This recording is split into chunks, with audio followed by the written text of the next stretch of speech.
Christmas is definitely in the air. Yes, the cool weather is a welcome transformation from the heat we were becoming accustomed to. Hello and welcome to this edition of Jamaica Magazine. I'm your host, Adrian Atkinson. As usual, we have a wonderful show planned just for you.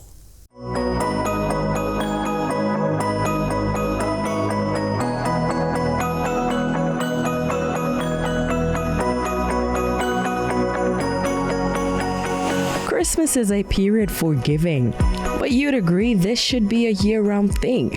If you're on board, here are 5 things to consider for your gift-giving rounds this Christmas. 1. Reach out to people or organizations that usually donate hot meals to the poor.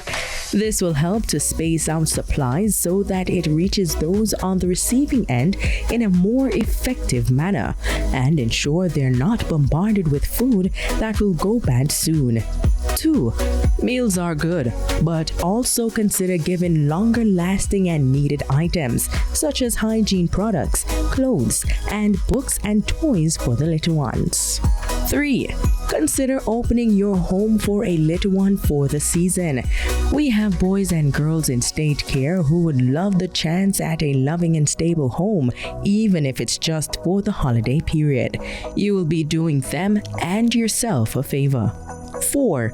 Instead of giving something, try volunteering your time to the old and the vulnerable. Spend a day with them, talk to them, and listen. Offer to comb their hair or give them a needed pedicure.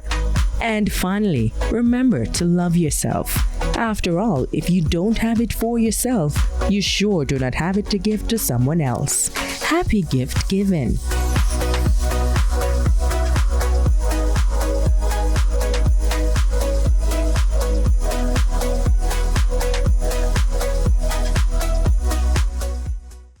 With so much information bombarding us daily, one must be careful of the information they receive, fact-checking and all. Similarly, we should be careful giving thought to the information we share. For this week's Get the Facts, we revisit this important conversation.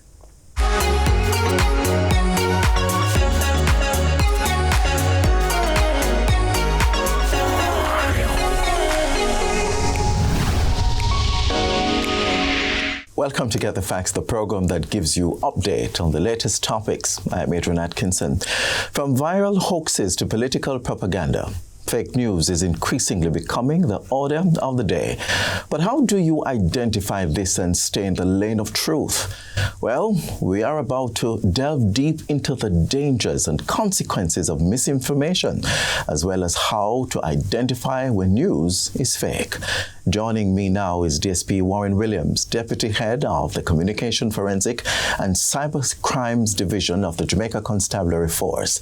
DSP Williams, welcome to Get the Facts. Thank you for having me. This is an issue which the Jamaica Constabulary Force has been very vocal about misinformation and fake news. And given the issue of the digital landscape that we are now in, how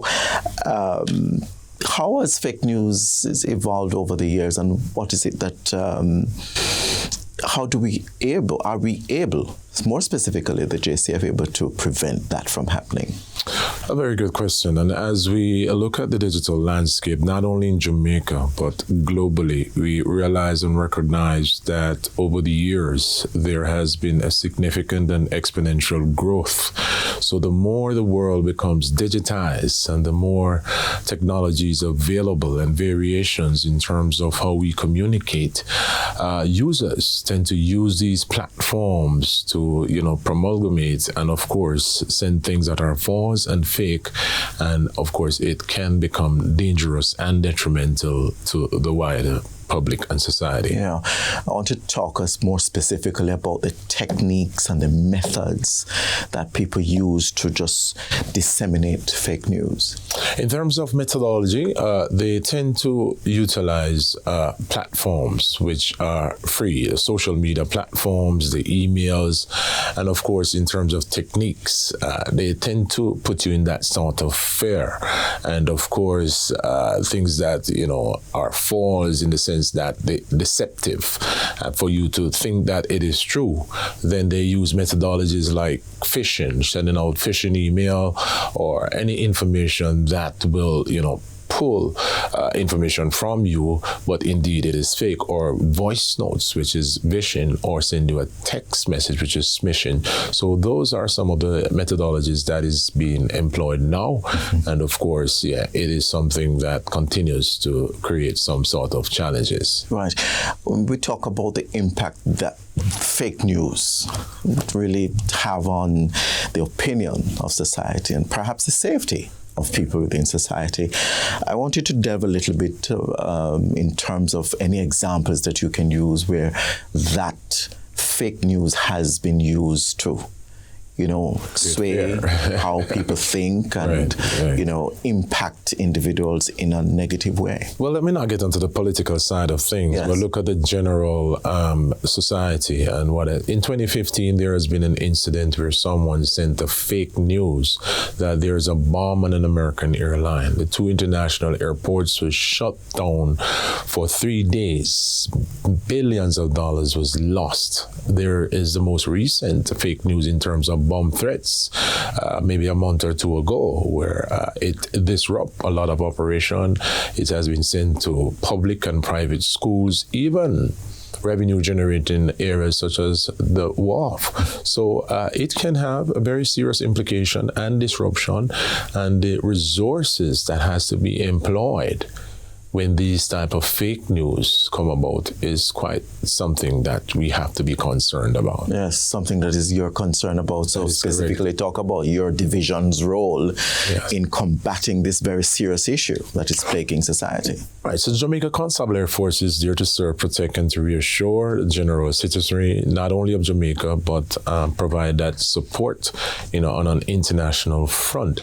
So the body is there to investigate. So once it has been reported or has surfaced, investigation kicks in, and then of course we do public awareness and education, to ensure that persons do not become alarmed, or of course, anything that may cause some sort of, panic within the society. So the key thing is to investigate and to ensure that we, let the public be aware of what is happening, and of course educate them such that they know that, listen, this is fake, so continue with your life. It's interesting that you say that. I have to plug this in though, DSP, because how effective is public education with regards to, fake news or misinformation or disinformation?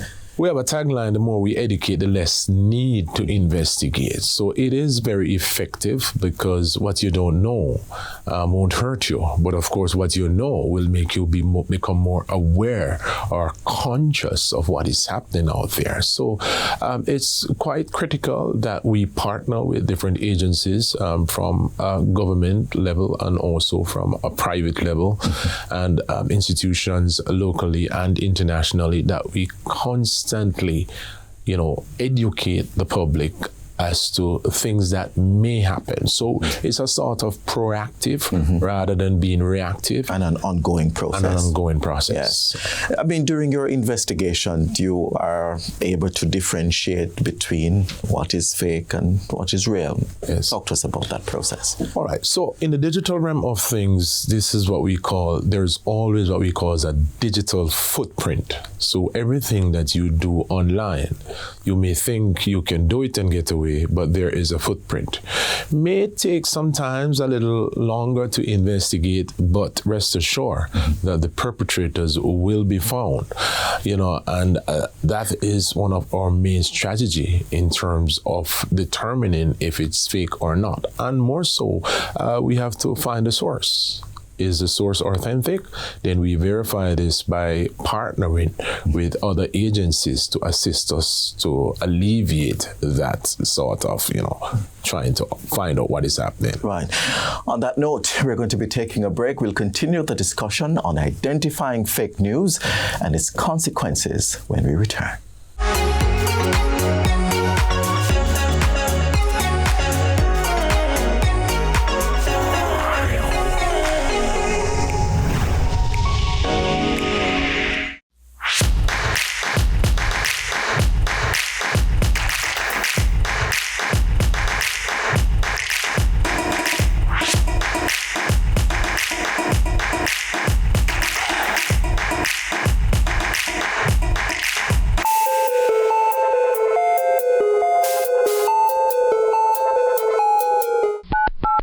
we are hoping that the time will come to be able to track these calls. Hello, the house are burned down. And punish those who are doing this. All too frequently, a unit is unavailable for an actual fire emergency, merely because it is responding to a false alarm. And it results in most instances to a waste of resources that could be used for more productive purposes. So I want to encourage members of the public to desist from this practice. We tend to see a spike in false alarm calls during the summer when the kids are home. Because they are home, they have it to their cell phone, and they see it as fun to dial whether 110 or 119 to say that there's a fire somewhere. So we want to encourage parents to pay attention to that as well.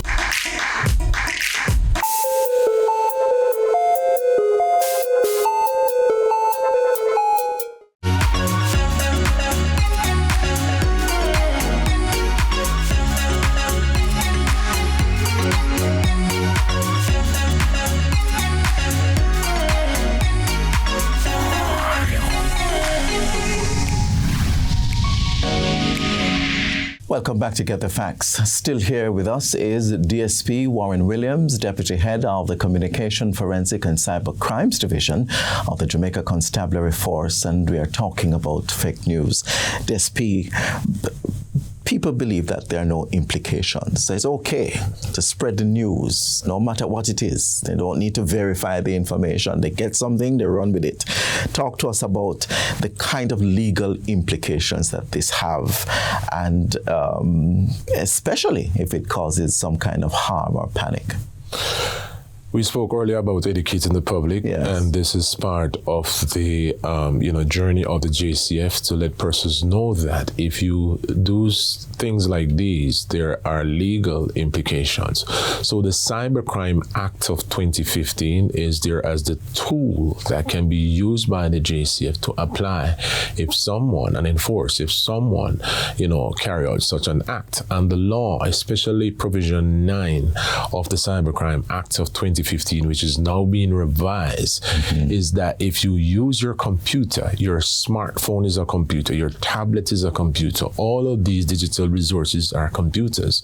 So the law says, Provision 9, if you use your computer for malicious communication, anything that is threatening, anything that is obscene, or anything that is menacing, it's a criminal offense. And of course, the penalties can be significantly severe depending on the level of court that it is tried. If it's a parish court, it can be between $1 million or 10 years in prison, or if it's in the higher court, it can be up to $20 million and 20 years in prison. Okay.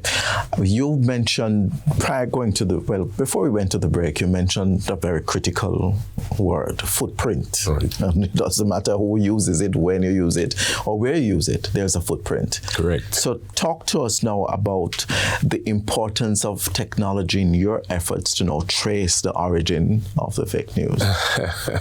I won't get into the technicalities of it because we do not want to give away our craft. Yes, indeed. But as I said, there is a digital footprint, there's IP addresses, there's an address to the devices that you use. And most importantly, we partner with our international partners, so we can pull from a wider pool of resources, and it eliminates all the red tape. There are point of contact persons. So let's say an IP address is your footprint and it points inside or outside of Jamaica.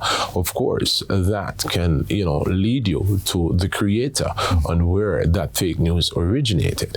But there are other means that I won't discuss, but just rest assured that nothing at all that you do in the digital realm of things, there's absolutely a footprint that is left, and that footprint can lead you back to the perpetrator. Yes, and given the sensitive nature of the issue, how important is collaboration in terms of with other agencies as you deal with this? Critically important, because Jamaica does not have all the resources. We have a cadre of personnel who are trained and certified to do investigations of this type of caliber. But of course, sometimes the origin of the offender can be outside of Jamaica, and we need other technical resources and expertise. So Jamaica is a part of what we call a 24/7 network, which encompasses over 86 other countries. So we can pull from these resources such that they can assist us in locating and identifying. Say, for example, social media platforms. A lot of those do not base in Jamaica, so they are outside of Jamaica in the US.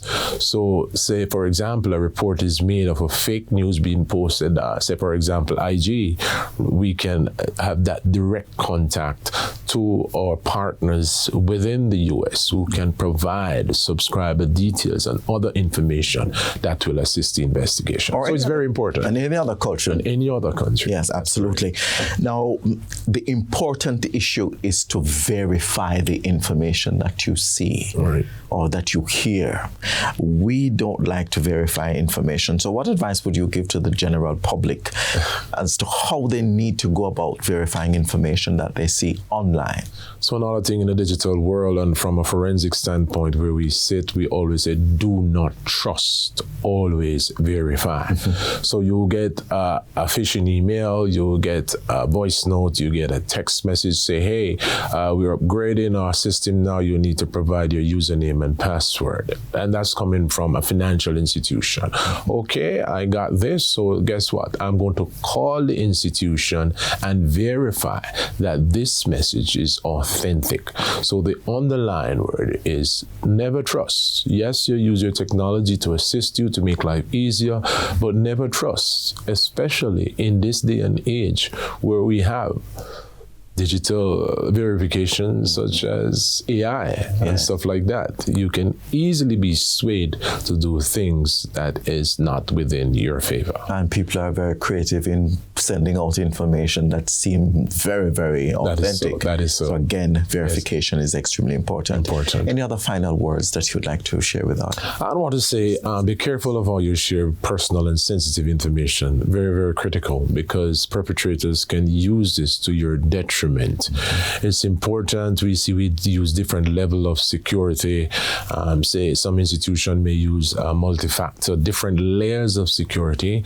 Of course, we cannot overly emphasize the importance of never trust. Always verify. You get a text message, you get a voice note, make a call, make some contact with the source to make sure that this is authentic.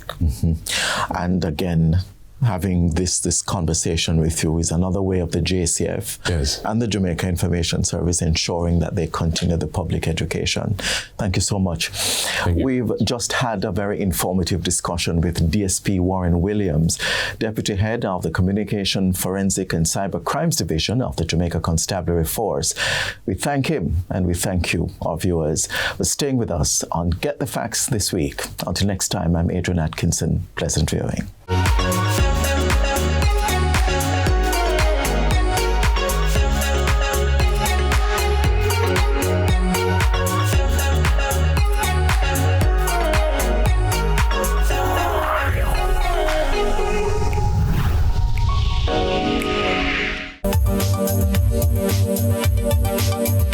Are you protected?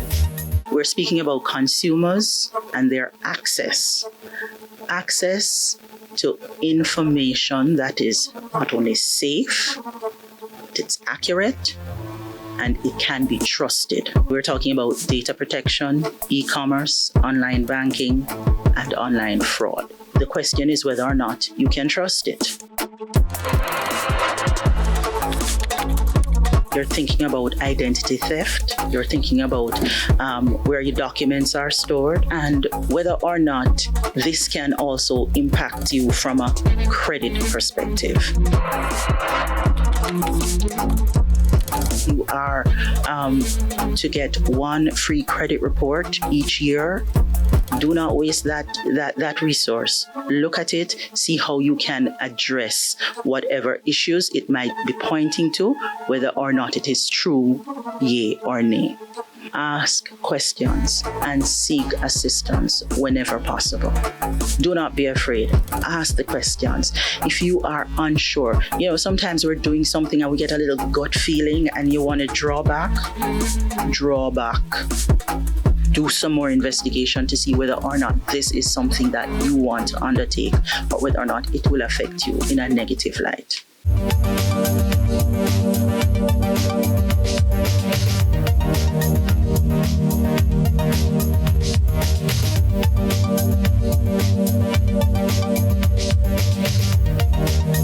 Among your Christmas shopping this year should be household fire protection fixtures to protect your family and home from any spark that may ensue throughout the celebrations. Watch now to learn more.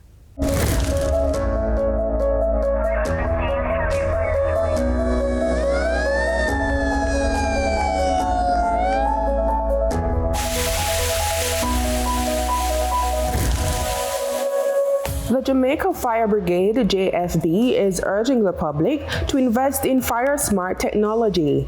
As technology advances, there is an increased emphasis on how individuals can utilize these innovations to create safer environments. Employing technology in fire safety not only enhances security, but also significantly reduces the risk of human error.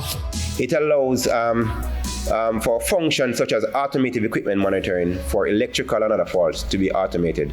So it can man your electrical outlet, and it can tell you when there's a spike in your in the energy or an increase in your voltage, and it can shut the system down if it detects the power is above what is required, and that can prevent fire from occurring. It reduces the need for human intervention, which facilitate by the approaches of the uses of digital technology. I reduce the light exposure to unsafe conditions. The brigade also recommends integrating fire safety systems into existing home security setups at an affordable cost. It's something that we want to encourage people to do, because when you look at the value of what you have in your homes, spending less than 50 and less than $100 to protect that value makes sense. When you have that fridge in your house that you pay over $700,000 for, you have that TV that you spend over $100,000 for, you have your stove and all of these things. When you have these things in your house, you can protect them. Most of these smoke detectors that you can use in your home cost less than $15 per one, and we're talking about smoke detectors which have testing capabilities. Here are some fire smart systems to consider. 1. Smart fire extinguishers. And you might be saying, how can a fire extinguisher be smart? The fire extinguishers that they're making these days, which are smart, if you remove the fire extinguisher from the stand, it automatically triggers the fire alarm system. 2. Smart outlet. Devices that you must run 24 hours at your home, we recommend that you get them connected to a smart outlet. What the smart outlet does, it allows you to be able to turn off the outlet remotely. So if something happens and you need to turn that outlet off, you can just go on your phone and you can turn the outlet off. 3. Smart home hub and assistance. So what we're saying, most of the first aid firefighting appliances that we're talking about now, you can connect them to your smart hub. So if you have a camera system and you connect it to Alexa, Siri, Google Home, the one hub can monitor these, because the way they make them, they are compatible with the major hubs that you have. So you can have one means of monitoring these smart devices. So you don't have to be going into different apps. 4. Smart fire alarm system. These systems offer advanced fire detection capabilities, integrating smoke, heat, gas sensors with real-time monitoring. They can send alerts to building managers. So if you're in a commercial complex, you can tie these to your security company who manage or who monitor your premises for alert. By investing in these technologies, individuals and businesses can significantly enhance their fire safety measures and protect their valuable assets. Don't forget, though, that in the event of a fire, it is crucial to contact emergency services immediately at 112 or 119.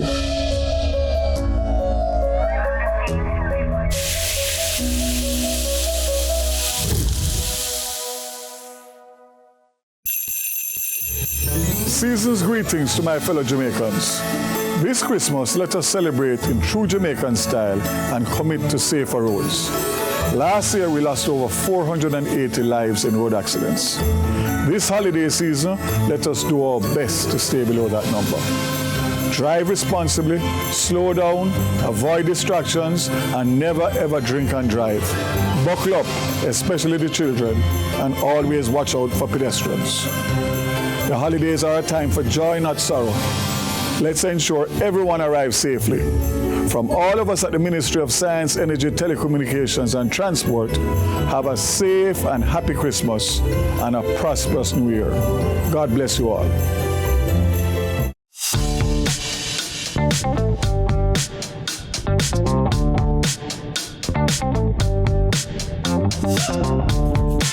It's funny, one day Miss Carol Rose Brown had called me and asked me if I'd be interested in having a shop on the Falmouth Pier. And I was very excited, very interested also. You know, the journey where the Art Center is coming from, this is actually a game changer for the center in the sense of the oomph that we need to move forward. These local made products that you see here in the shop here are all handmade, authentic by artisans from the community. This is a great opportunity that TEF has having showcasing Jamaican artisans and also the Jamaican authentic art products. You know, our craft products are very unique and, you know, it's different. Tourists react to our products that it brings a sense of, you know, awareness to our culture, the look of our culture. I have to, you know, give hats off to the team and everybody around the team that has played a significant part in making this whole venture happen. It's long overdue. Our islands, our shores are overflowing with, you know, products from all over the world except, you know, Jamaica. There's very few Jamaican products in our craft stores throughout the tourist sector on the North Coast, from Negril to Ochi. I'm really honored, really, you know, proud, overwhelmed, all the things that's in the good nature of what is being brought forward right now. TEF hosting this Artisans Village. It's going to bring a great awareness to the artisans themselves, to Falmouth, Trelawney. We need a sense of, you know, moving forward. We want to know that we're going to achieve. We're not just going to start something and not come to the climax of it. And this is a great climax for Jamaica, for the locals, the artisans, even the locals. When I say the locals, I mean the locals have a chance to see Jamaican, authentic Jamaican products. It's a super significant thing to be bringing something from not just a country, but from a community that's world-renowned. People are like, it's to the world. People, from they hear, you know, Bob Marley, or they say Trenchtown, from they hear any of the icons that they're familiar with, like Alton Ellis, Trenchtown right away. So, you know, the brand, it's a brand, and the brand is very special to myself and, you know, to the artisans that are producing or hand making these products. I would just love for everybody to, if you get the chance, to come down to the Artisans Village in Falmouth, Trelawney, and experience some of our authentic Jamaican products sold out of the Trenchtown shop and the other shops here that are available to the public.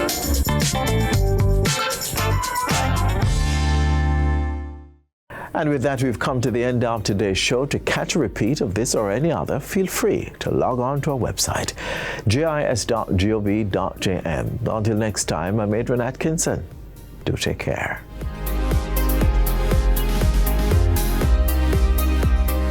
This has been a production of the Jamaica Information Service, the voice of Jamaica.